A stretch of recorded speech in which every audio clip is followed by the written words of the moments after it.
war in the Middle East as Israel launches the second stage of its offensive against Hamas in Gaza. For the latest overnight, let's go to ABC's Matt Rivers near the Gaza border. Matt, good morning.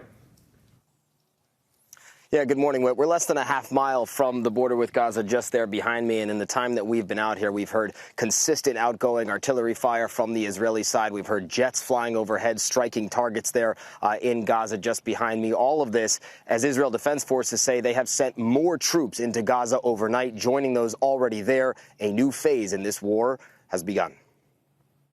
This morning, Israel saying it has begun a decisive new phase in its war with Hamas, striking 450 targets in the last day alone. Israel releasing these videos, some of which they say show what they call an expansion of ground activities inside Gaza.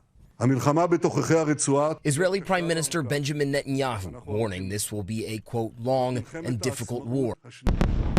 Communications in the Gaza Strip slowly beginning to come back online after being completely severed in intense Israeli bombardments over the weekend. But getting in touch with those inside still difficult, many cut off from the world.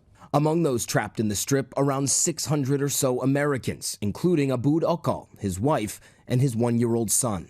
Last night was the hardest we've experienced so far. Probably the most noticeable and scariest of all is the sound of missile whistles that you could hear flying over the house. More than 7,000 people have been killed in Gaza, according to Hamas-run local health authorities. More than 3 weeks after Hamas killed at least 1,400 inside Israel, taking more than 200 hostages now inside Gaza.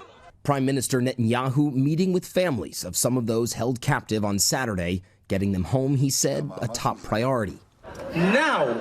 Still, many fearful of what a ground invasion might mean for the hostages in Gaza. This crowd gathering in Tel Aviv chanting, "Return them now," a looming screen marching each passing second they've been gone. There's so many people here who have loved ones who are still in Gaza. The desperation, the sadness, it's so palpable. Ayala Yahalomi Luzon's brother and nephew taken by Hamas on October 7th. There is no victory picture without the kidnaps.